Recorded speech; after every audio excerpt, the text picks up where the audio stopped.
¿Cómo están? Bienvenidos. Comienza Mirada Financiera. Hoy es martes 28 de julio de este 2015 y transmitimos desde el edificio corporativo BCI, desde su piso 15. Y hoy me acompaña Sergio Lehmann, economista jefe de BCI. ¿Cómo estás, Sergio? Bienvenido. Muy bien, muchas gracias. Más tranquilos los mercados hoy día con una caída de Shanghái de cerca de un 2%, no el 8% que la verdad que nos hizo temblar a todos nosotros.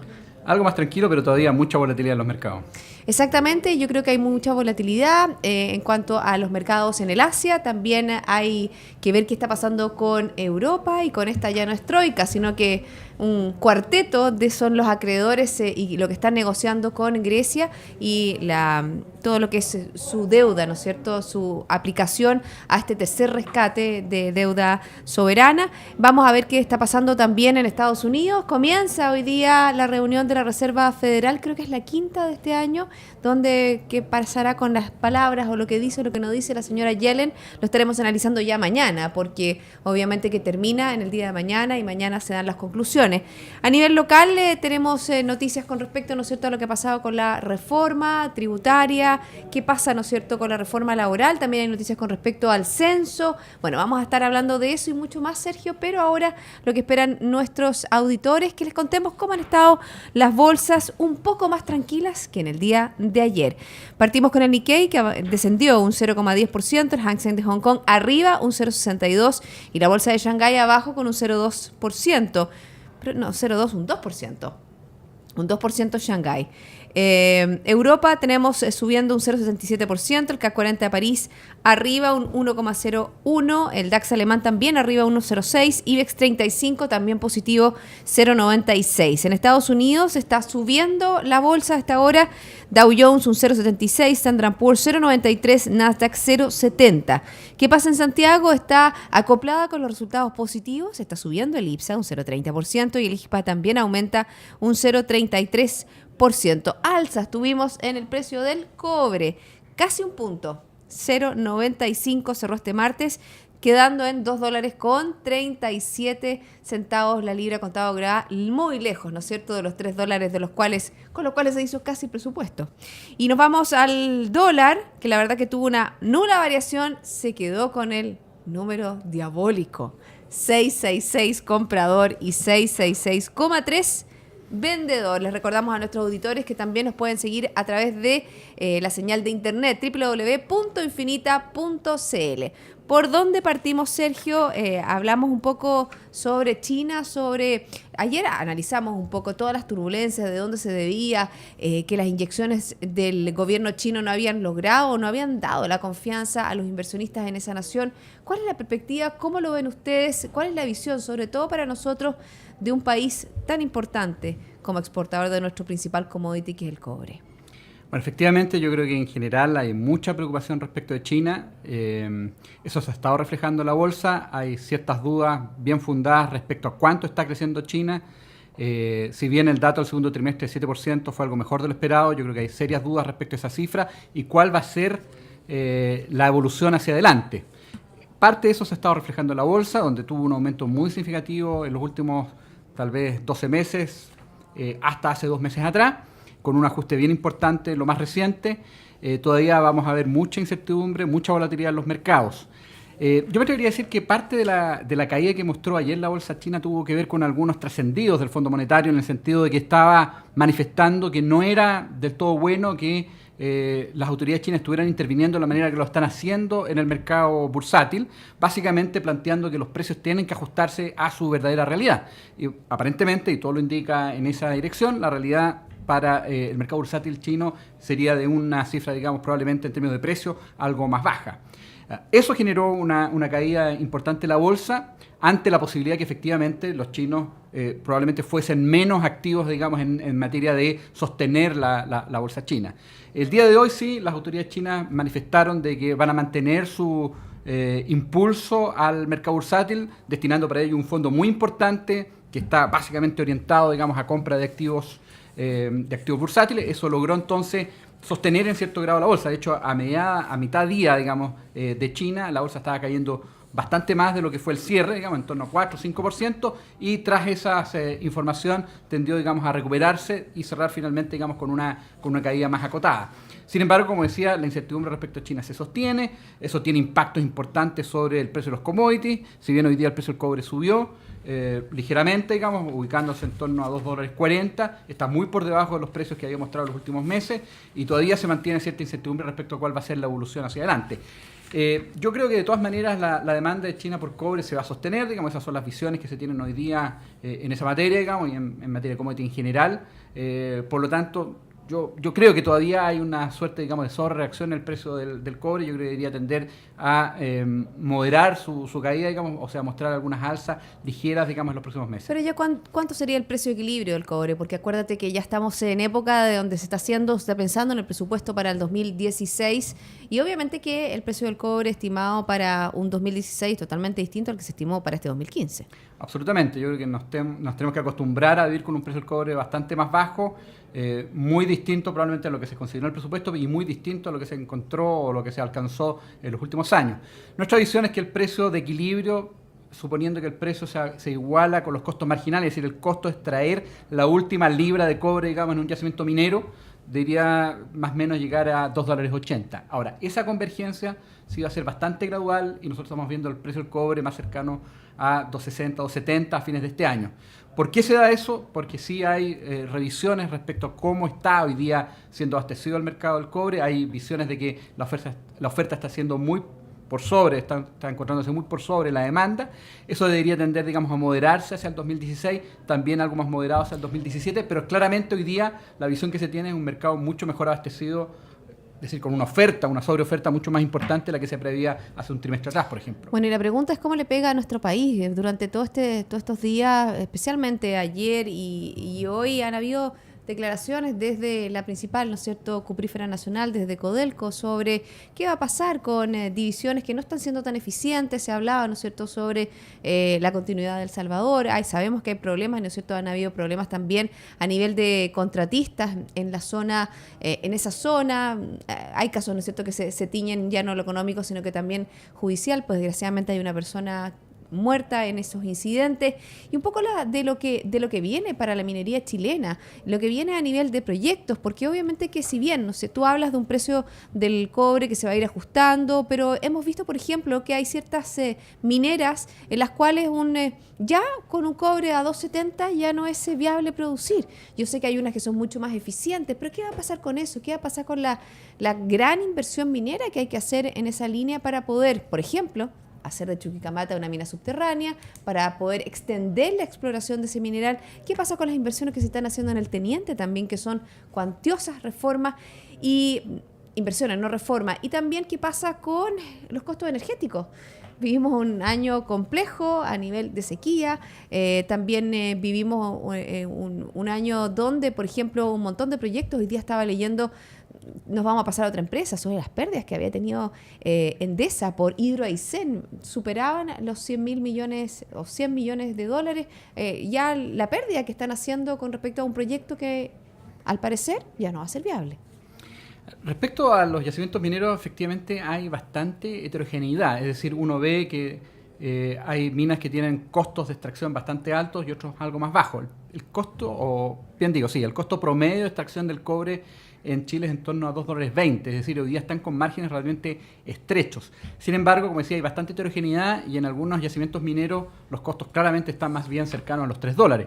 En particular, El Salvador es una mina especialmente ineficiente y por lo tanto, desde el punto de vista de su viabilidad económica, uno lo podría cuestionar, digamos, es decir, claramente ese yacimiento está yendo a estos precios a pérdida con toda seguridad.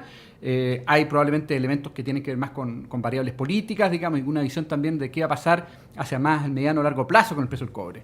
Es decir, efectivamente hay yacimientos que hoy día están a pérdida, digamos, pero otros que están con márgenes realmente aceptables. Hay una heterogeneidad bien importante, digamos, en esa dirección.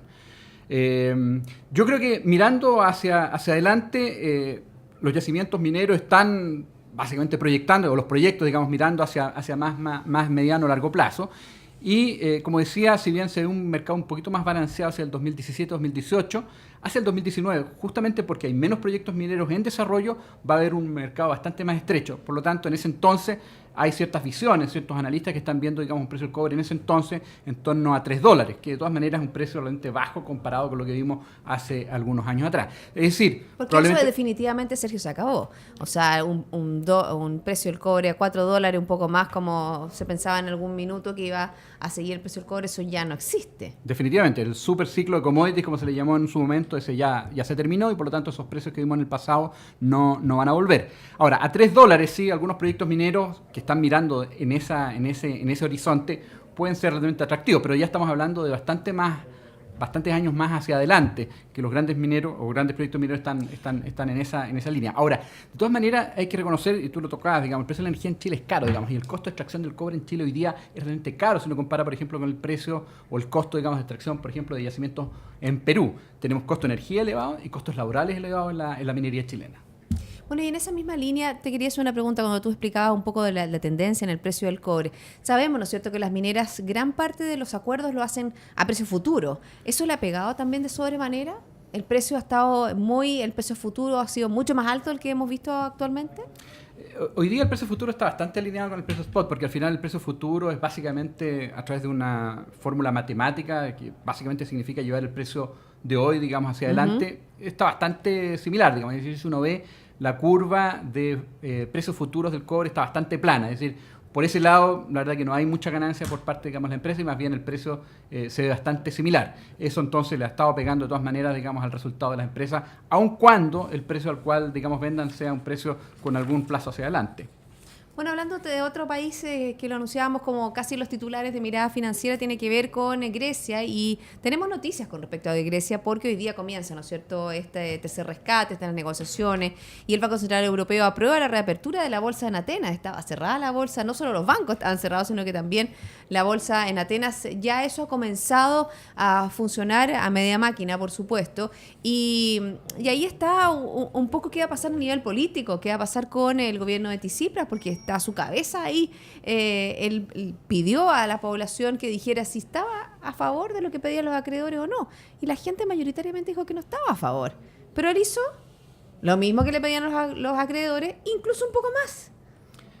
Sí, yo creo que hay un tema ahí pendiente que tiene que ver con la viabilidad de la deuda griega, digamos, porque yo creo que no cabe duda que dados los niveles que tiene hoy día Grecia como deuda, no son sostenibles y la visión que se tiene es que si no existe un bailout, digamos, un recorte de esa deuda, simplemente la economía griega no es viable y eso sí abriría la puerta, digamos, para una salida de Grecia finalmente, digamos, del euro.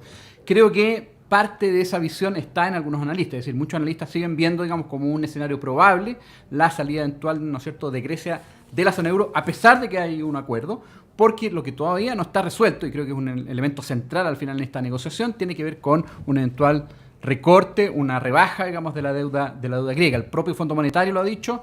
Yo creo que en general existe consenso entre los analistas y por lo tanto un elemento clave, como decía, tiene que ver con qué va a pasar con el nivel de la deuda que debería recortarse porque hoy día no es viable. Bueno, y en esa misma línea, ¿tú ves una solución más o menos ecuánime con respecto a la zona euro, sobre todo porque hay naciones que ya están viendo con otros ojos si ser parte de este conglomerado o no? Leía durante el fin de semana un reportaje que hablaba de países, ¿no es cierto?, que estaban postulando a la zona euro, ya veían que no sabía si les convenía o no les convenía. Yo creo que una buena pregunta hacérsela, digamos.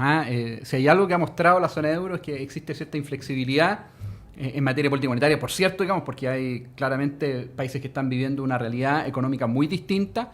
Yo creo que es central para que tenga finalmente viabilidad la zona euro que también se llegue a acuerdos en términos de una visión, digamos, en términos de unidad fiscal mucho más fuerte. Yo creo que esa es la pata que le falta a la zona euro, creo que hay que trabajar eso, o deberían trabajarlo, digamos, de manera de efectivamente dar viabilidad. Probablemente eso se viene hablando hace rato. Hace rato, Sergio. no se logró avanzar, efectivamente no se logró avanzar. Partiendo del Tratado del Maastricht, ¿te acuerdas? Efectivamente, desde entonces, digamos. Yo creo que eso probablemente le duele más a los países porque es ceder parte de su soberanía de manera tal vez mucho más marcada de lo que es, por ejemplo, renunciando a la política monetaria. Eso ha sido un poquito más difícil entonces avanzar, pero creo que es clave para que efectivamente la zona euro tenga viabilidad económica hacia adelante. Creo que estos países están mirando, por cierto, digamos, con cierto resquemor la posibilidad de entrar a la zona euro, como Polonia, algunos países bálticos que también, digamos, todavía no son parte de la zona euro, pero querrían serlo, o eventualmente podrían serlo. Yo creo que es un legítimo cuestionamiento, dado lo que uno ha observado respecto a Grecia, y dada la dificultad que han observado otros países que son parte de la zona euro y que no han tenido la política monetaria como un mecanismo de ajuste frente a los shocks que han debido enfrentar. Bueno, estamos conversando con Sergio Lehmann, economista jefe del BCI. Es momento de hacer una pausa, pero antes, Sergio, una noticia que está fresquita, la vamos a leer de los portales mientras estamos en la pausa. Standard & Poor's recorta la perspectiva de la nota de Brasil desde estable a negativa y podría transformarla en basura. Es algo que estábamos, era la verdad que una crónica de una muerte anunciada, pero era algo muy malo para Brasil que ya está en problemas. Sergio, lo vemos después de la pausa, ¿te parece? Perfecto. BCI Corporate and Investment Banking le ofrece soluciones en corretaje de bolsa, Miami Branch, securitizadora, banca privada, sales and trading, finanzas corporativas y asset management a través de un solo ejecutivo de relación. Quédese con nosotros. Hay más mirada financiera.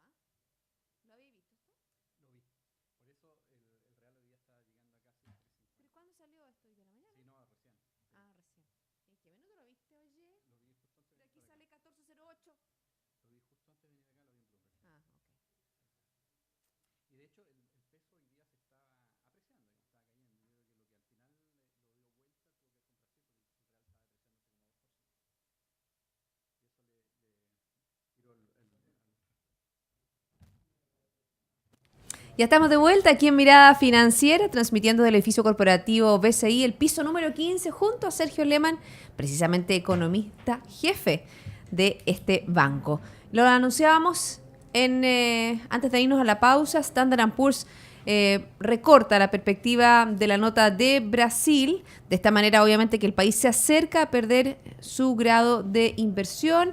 Y fíjate que es lo que dice, que podría recortar la nota crediticia de Brasil a nivel basura, citando los desafíos políticos y económicos del país en medio de la investigación por supuesta corrupción, ¿no es cierto? Sabemos todo el tema de Petrobras. También hoy día, no sé si hoy día o mañana, había reunión del Banco Central que iban a subir nuevamente la tasa, creo que ya estaba en 13,5, con una inflación desatada de más del 9%, y algo también pasó con una depreciación del real bien importante. Efectivamente, Brasil está en una situación bien compleja. Recién esta semana anunció que su objetivo fiscal que tenía presupuestado para este año, que era un superávit fiscal primario de 1.5%, lo había rebajado a 0.3% de superávit, pero el primario, esto no incorpora, digamos, lo que son pagos de intereses, lo cual fue una muy mala noticia para los mercados. Claramente el problema que tiene Brasil es, primero, con su deuda pública, que está subiendo de manera bastante, o ha ido subiendo de manera bastante importante. Eso no es sostenible, por lo tanto era importante, digamos, llegar a un superávit fiscal primario mucho más relevante. Esto fue una señal de alerta, los mercados reaccionaron, hubo una depreciación importante del real. Cuando se conoció esta noticia, hoy día se ha reafirmado tras, ¿no es cierto?, el comunicado de S&P, digamos, de Standard & Poor's, que está revisando o que pone en revisión, digamos, la clasificación de riesgo de Brasil. Creo que una eventual rebaja por dos clasificadoras, para efectos de que efectivamente eso signifique un impacto importante en los mercados, sería bastante negativo, no solamente para Brasil, digamos, donde habría una salida de capitales muy significativa, sino que también para toda Sudamérica. Y de hecho, sin lugar a dudas, eso presionaría. Bueno, sabemos que hay, ¿no es cierto?, las empresas expuestas allá. Hay empresas muy expuestas, pero además los fondos de inversión ven muchas veces Sudamérica como un todo, digamos. Entonces, cuando toman decisiones de salir de Brasil, por composición, digamos, de cómo están construidos los fondos, también salen del resto de América Latina. Eso podría llevar a presiones muy fuertes también adicionales sobre el tipo de cambio, digamos. Creo que sería un escenario muy negativo, muy catastrófico, no sé si catastrófico, pero sí muy negativo para América Latina y para Chile en particular. Y fíjate que Sergio estaba leyendo también, me imagino que tú también lo leíste, sobre la depreciación de la moneda, que dentro de Latinoamérica las más depreciadas eran obviamente que el real y el peso chileno. Yo creo que uno de los elementos que estaba golpeando las monedas de América Latina tiene que ver con los commodities, ya lo conversábamos en la primera parte del programa, pero también, ¿no es cierto?, con la visión de una América Latina más débil, más compleja desde el punto de vista político. Hay mayor aversión al riesgo, entonces, por invertir en América Latina, y eso ha estado pegándole, digamos, a los fondos que han estado saliendo y, por lo tanto, presionando al alza las monedas de la región. En el caso particular de Chile, ¿no es cierto?, además del precio del cobre, ya decíamos, tenemos una economía muy debilitada. Eso también tiene impacto sobre las decisiones de inversión de los fondos. Hay pocas alternativas de inversión. Hay claramente, ¿no es cierto?, niveles de confianza muy bajos, y eso ha estado pegándole de manera importante en general a todas las monedas de América Latina, digamos. Tal vez la más golpeada ha sido el real, porque además suma un tema político muy complejo, digamos, que tiene que ver con la situación de Petrobras, y la visión es que parece que sería mucho más extendido de lo que en algún momento se anticipó, y eso ha estado golpeándole de manera muy importante, como decíamos, ¿no es cierto?, a los mercados. La punta del iceberg.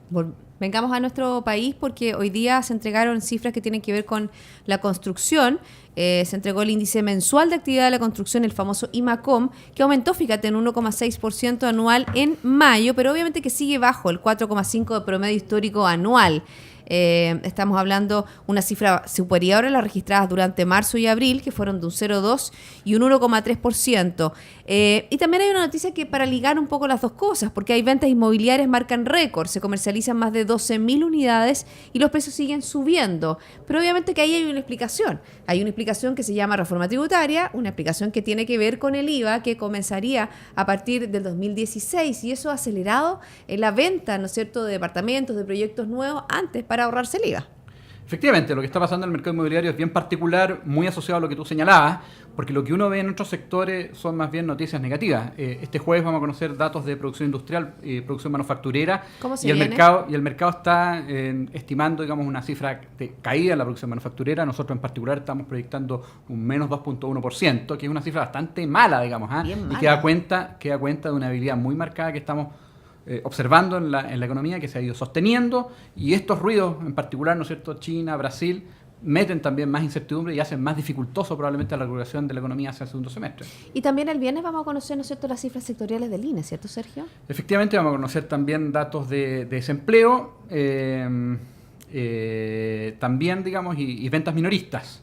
La visión que tenemos respecto a ventas minoristas, por un tema básicamente de base de comparación, es positiva, digamos, un crecimiento en torno a 3%, pero que probablemente no refleja del todo bien, digamos, la debilidad que uno sigue sosteniendo, sigue observando en materia de demanda interna. Hace algunos días salieron ventas en la región metropolitana, ¿no es cierto?, que más o menos fueron como un 2,1%. Sí.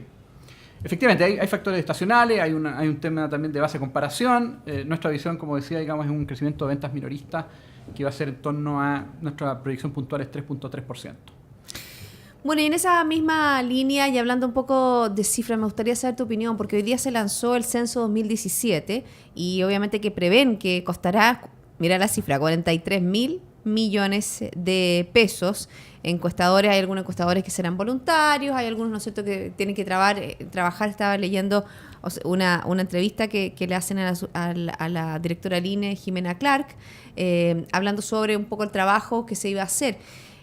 Eso es una cifra muy grande, un esfuerzo muy grande, y uno dice, ¿por qué tanto esfuerzo? Yo creo que hay una explicación, tiene que ver, y me gustaría que lo compartiéramos con nuestros auditores, porque tiene que ver realmente la importancia que tiene un censo para todas las cifras, para todo el producto, para todos los presupuestos, para todo. Efectivamente, contar con buenos datos, eso es un tema casi de perogrullo, digamos, es clave para la definición de políticas económicas, en particular tener una buena medición respecto a las características de la población, su número, por cierto, digamos, y sus necesidades sociales, digamos, y económicas, es clave para efectos de canalizar correctamente los recursos del Estado para definir, diseñar políticas públicas adecuadas, con el propósito de efectivamente ir logrando equiparar, digamos, y darle oportunidades, digamos, a aquellos sectores que tienen menos posibilidades. Creo que lamentablemente respecto al INE ha habido ciertas dudas, ya sabemos, ¿no es cierto?, lo que pasó con el censo anterior. Creo que es importante que el INE haga un buen censo, creo que tiene que fortalecer la imagen ante la opinión pública, ante la sociedad, en términos de qué tan confiables son las cifras, y creo que en este censo en particular tiene una oportunidad significativa, digamos, de manera de fortalecer su imagen. Yo creo que eso es muy, muy importante, sobre todo, ¿no es cierto?, si pensamos en lo que fue el censo anterior, creo que fue el año pasado, nomás, ¿o no? Algo así, no, hace 2 años. Bueno, hoy día también fue un día bien interesante porque los gremios empresariales asistieron a la moneda por la reforma laboral, insisten en que es mala. Los principales gremios llegaron hasta la moneda para reunirse con el ministro del Interior, Jorge Burgos, con el fin de mostrarle, ¿no es cierto?, cuáles son sus propuestas sobre los ajustes que debieran ser introducidos en el proyecto de reforma laboral. He conversado con varios analistas, Sergio, y una de las grandes preocupaciones que hay es sobre cómo una reforma, dicen que históricamente una reforma laboral genera mucho más desempleo. Efectivamente, en la medida que la reforma rigidiza el mercado laboral, probablemente va a ser más difícil que las empresas contraten nuevos trabajadores y por lo tanto, si algo, yo creo que la evidencia empírica aquí es muy contundente, es que va a elevar la tasa de equilibrio de desempleo, digamos, vamos a tener niveles de desempleo en promedio más altos, producto, digamos, de un mercado mucho más rígido, un mercado laboral mucho más rígido. Creo que la evidencia, comparando lo que es, por ejemplo, la respuesta a los shocks que tuvo la crisis, digamos, en Estados Unidos versus Europa es muy distinta. ¿Por qué? Porque la economía americana es mucho más flexible, tiene un mercado laboral mucho más flexible y por lo tanto le permitió a Estados Unidos salir de manera mucho más rápida, digamos, de la crisis. A diferencia de Europa, por ejemplo, que tiene mercados laborales mucho más rígidos y por lo tanto ha sido mucho más dificultoso, mucho más lento, mucho más complejo para Europa, por ejemplo, salir de la crisis. Creo que es importante ir mirando esas lecciones porque de alguna manera también nos van a dar dando luces respecto a cómo va a funcionar o reaccionar, por ejemplo, la economía chilena frente a shocks que tengan, digamos, un carácter negativo y que hagan necesidad, por ejemplo, hagan necesario que las empresas se adapten, digamos, a las condiciones cambiantes de los entornos económicos. Sergio, según el análisis que ustedes han hecho, me imagino, a los posibles escenarios de una reforma laboral, ¿qué es lo que genera mayor preocupación? ¿Qué es lo que pueda generar, ¿no es cierto?, mayor problema a nivel económico? ¿Tiene que ver con el reemplazo por la huelga? ¿Tiene que ver con, por ejemplo, que apunta, ¿no es cierto?, que limita la verdad que la libertad de asociación? Porque te están un poco obligando a ser parte de un sindicato. Sí, yo creo que esos son los dos puntos que al menos yo veo como más complejos, digamos, ¿eh? Uno es el reemplazo, que puede ser inviable. Te prometo que no leí ninguno de los estudios de ustedes. Está muy bien. Uno, yo creo que es el reemplazo, que efectivamente puede hacer que al final ciertas empresas sean inviables, porque simplemente si no pueden soportar, digamos, estar, digamos, frente a un shock en que tengan que adaptarse y no puedan, digamos, eventualmente, digamos, acomodarse, eso puede tener un impacto muy negativo sobre la viabilidad de sus operaciones. Y el segundo tiene que ver con la titularidad, digamos, sindical, que es lo que tú señalabas, que haya dos tipos de trabajadores, unos de alguna clase y otros de otra clase. Creo que es malo, además, para el clima de la propia empresa.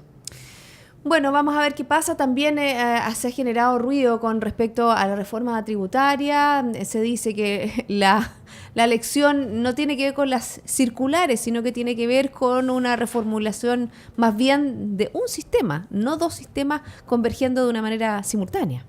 Efectivamente, yo creo que existe cierta evidencia, digamos, que dos sistemas podrían ser efectivamente muy negativos. Es muy complejo. No hay país alguno que tenga dos sistemas. Creo que eso lo hace muy difícil desde el punto de vista de la administración, del punto de vista de cómo las empresas, digamos, efectúan sus declaraciones tributarias. Creo que es malo y creo que es necesario simplificarla de manera que efectivamente logre recaudar lo que se ha propuesto. Sergio, se nos acabó el tiempo, desgraciadamente, los 30 minutos de Mirada Financiera. Muchas gracias por haberme acompañado en el día de hoy. Muchas gracias a ti.